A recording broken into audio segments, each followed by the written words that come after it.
Hello to all my friends out there. I hope everyone is doing okay. This video is prepping versus non-prepping. Prepping, yes, no. Careful prepping. So, okay, prepping is a good idea.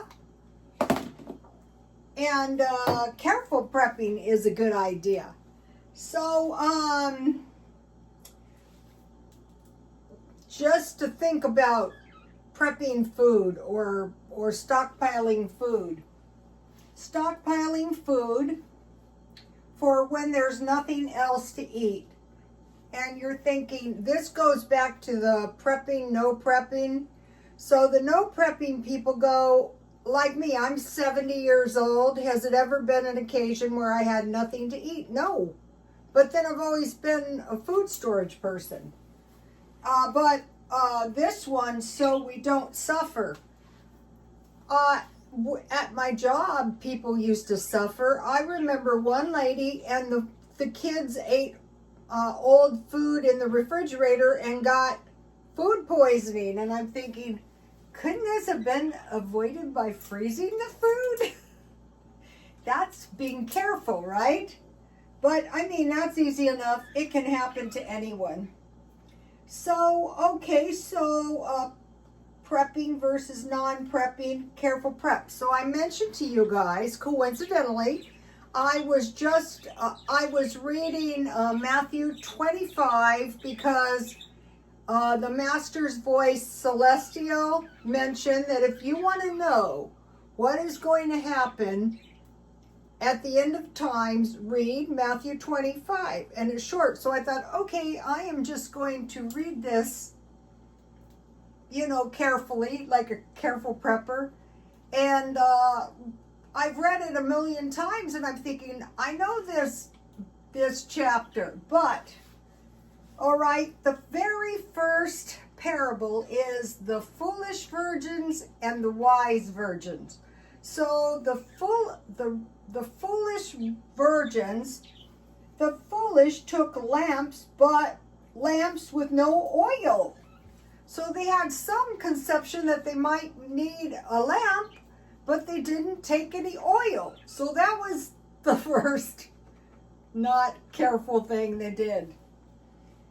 And so then the bridegroom called. They said to the wise virgins, give us some oil. But the wise virgin says, no, because we might not have enough. The wise virgins go into the wedding feast. Then the foolish virgins who have to go get oil, they finally get there, but the doors are closed to them. And it closes with, watch therefore, for ye know neither the day nor the hour when the Son of Man cometh, or fill in the blank, disaster. Okay, so think about careful prepping. Careful prepping is you want to buy enough food that's reasonable to help you, but not too much food, not over and not under. I've been watching pantry, like culinary arts classes. I thought, you cook every day. Why don't you try to learn something for once in your life? And so the teacher was saying, you have to know your pantry. You have to know what's in your pantry. And I'm thinking, and you have to know where it is. So I've been going through my pantry and I can tell you it is a wreck. But I think to myself, at least it's there. Okay, so not to over prep and food waste. So one way to do that is you can do your prep one meal at a time, like grocery shopping. So that brings us to the meal, and let's see if this is hot. I made this lovely meal. Here it is. This is a spaghetti bake. See, I used noodles. So a while back, I started buying better pasta when it was on sale, because I thought, if I ever have to eat this stuff for real, I'm going to have decent pasta. And then yesterday, I bought, so in the middle of the night, I cooked half of one, and I ate it. And what I discovered is that out of all the sausages, I like these Kroger beef sausages the best. So each half a sausage was $1.80, so that's pretty cost effective.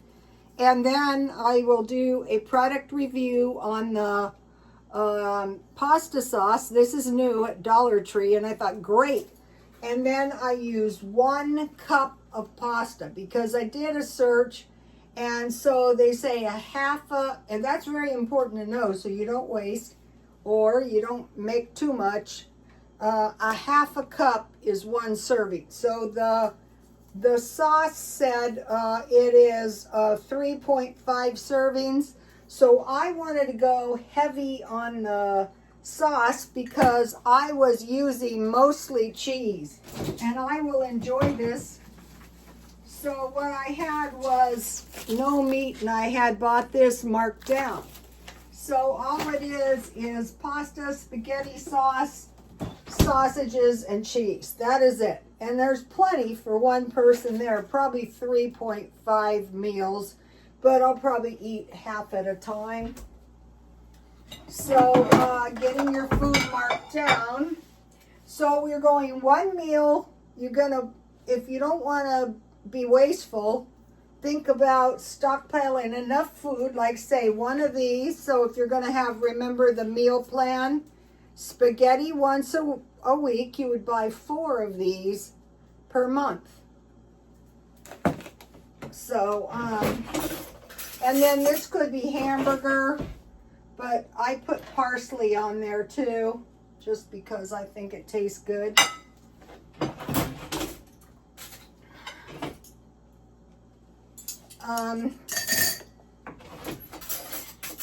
And then good cheese makes all the difference. You don't have to have, and I wanted plenty of sauce too. So, especially with these rigatonis, so they could soak up the sauce. I will zap this for 1 minute just to make sure it's nice and hot. All right, so thinking about careful prepping is not to waste food and not to waste time and not to waste resources. So, right now, good prepping is being prepared, not panic. So we don't want to wait. We don't want to be like the foolish virgins with a kitchen with no food, like a lantern with no oil. Okay, so think about it as a practical person with foresight, like something could happen. Okay, I mentioned to you guys that one time I had a stroke. Oh, yummy. Take a look at this. And I thought to myself, Elizabeth, this is a big one, because sometimes if you've had a transitory stroke, it doesn't show up. So I thought maybe it's like an earthquake, an aftershock. Okay, so I have a little crushed red pepper. I do want to stock up on a little extra spices. So pretend this is like a pizza pot pasta. Okay, and then I always have this. So if you had pasta and this and maybe some kind of milk, you could make some macaroni and cheese. And after I open the cheese, I usually keep it in the refrigerator. So, having a few meals like a week, like I showed you yesterday, in case something happens. I'm 70 years old. Anything could happen anytime. Let me taste this Dollar Tree. Actually, I looked on the ingredients and it looked pretty. It looked good. Let's try it.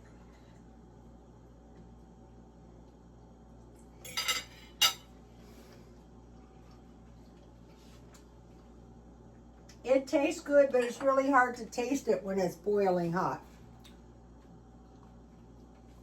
I think you could say I like having the meat so that it's always there. Most of the time I eat meat, and I have boiled eggs in the refrigerator. Those are always available. Okay, and so another thing is we're good prepping, we're not panicked, is balance and discipline. So think about a balanced diet and discipline. Like one of the disciplines I've always had is cooking dinner every night. You guys see me do it. There is a really nice restaurant by my house where you can get a Mediterranean meal for $7.95. I haven't eaten out since Denny's. I heard a lot of the Denny's are going out of business. People just aren't, babies, they want to say hi.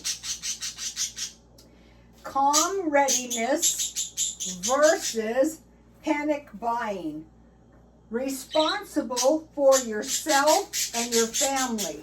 So maybe you're a mom and you have enough resources to buy extra food, but maybe your children don't. But if you've raised them and they're like you, they'll probably have some. You never know though.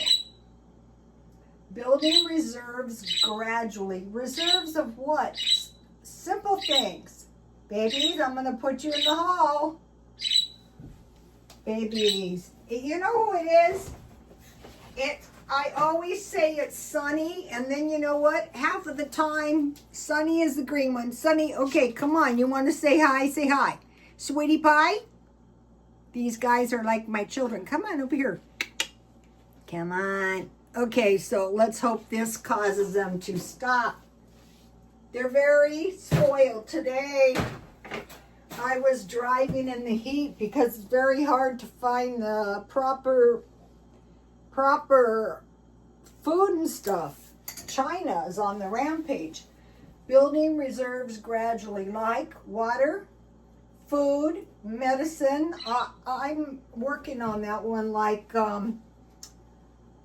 Tylenol, vitamins for sure, sleeping pills in my case, light. I want to get some of those solar spikes, heat, and communication. Okay, we can get out here walkie-talkies that go for 50 miles. I want to get those. Okay, so we're doing two kinds of prepping, long-term and short-term. Oh my God, come on, babies. They were sitting in the kitchen all night, not making a single peep. Okay, long-term and short-term. Long-term is job loss. Could that happen? Yeah, that is happening to a whole bunch of people. I think a lot of it is driven by the AI. Inflation, is that happening? Yes. Major emergencies. Like in my case, I'm older. Anything can happen to me. I could have a heart attack. It doesn't matter if you look healthy. I could die. Short-term power outages and storms. So now another way to think of your stockpiling is saving account for survival. Like not ending up homeless. Like a really bad thing would be losing your car if you were living in your car. Freedom and peace of mind. So these are a few. Take a look at these if you wanna, if you're a visual. But mainly just buying a little extra stuff all the time. Like if you buy one spaghetti, then just buy an extra one. And then pretty soon it starts to add up. Okay, one of the things I'm doing is planting a garden. And I am very proud of myself. Look at these. I grew these. I grew these beans. I put a gargantuan amount of effort into these guys. And what I did was I sprouted, this is the same bag, but think about this, how much beans is this really? But I was telling my son, I could grind them into flour, or I could boil them. He goes, did you eat them? I go, not yet, but I'm going to. Also, the beans weren't as bothered by pests as other, so I grew those. This was this year's, and look what I found at Walmart. I've been trying to find these. And the most important things, one of the most important things, if you can, is soybeans. And then tomatoes, onions, squash, and peppers, in case you have to eat beans. So the time to start doing this is now. Imagine a food shortage and this is what you've got. It's a whole lot better than nothing. And you can always grow. Okay, so with the soybeans, this is my major motivation. Soy milk, soy yogurt, you know I eat a lot of yogurt, tofu, flour, edamame, that's immature soybeans. Those are 15 beans. I couldn't find soybeans out here. And then, you know, you have your soybeans. Okay, so now, for some reason, I got this. I was really happy to get this. I was at Walmart, and this is a cherry tomato plant. So the lady at Walmart was telling me she grows them year round. So she grows hers in pots. So the idea is kind of moving some of my food to pots, like in the off season, and I could slip them into, I have a greenhouse. And then, so there's no food. These would taste good in this grew in a couple weeks. Pests got to I had these nice big celeries, and I got them all the way to the point of seeds, and insects like little black ones came overnight and destroyed my celery seed crop. But those are organic celery that I got at the food pantry. And that's another thing. If you're very low on money, or even if you're older like I am, find out where the food pantries are and go every once in a while. Like if you eat your food down, then, you know, go to the pantry once or twice a month. This tomato plant it has a couple flowers, was $2.97. I bought 2 aroma tomatoes. They seem to be doing fine for $1.99. And then I bought some fertilizer. So the soybeans were $10. But this is 3,500 seeds. That'll keep me going. So the soybeans, also, you can eat those. It's better to learn to grow them. So the fertilizer was, see, this is how just a little bit of stuff really adds up. The tomato plant was $2.97. The soybeans were $9.97. And the fertilizer was $6.16. So when I went up to get to Walmart, I went to Brands Overstock purposely. So this goes back to buying everything. My hair color was bad. So I got this, see how cheap this was, this hair color? I used the Dollar Tree one too, but every other time. So this was $2.99, and this is generally $11.97. So then I needed some makeup very badly, and so I got some makeup. So the makeup was $2.99, and it is generally $6.44. So I spent $5.98. The average price is $18.41, and I saved $12.43. And if you remember yesterday, I saved $10 on the meat. One of them being this, because I wanted to buy meat by the week.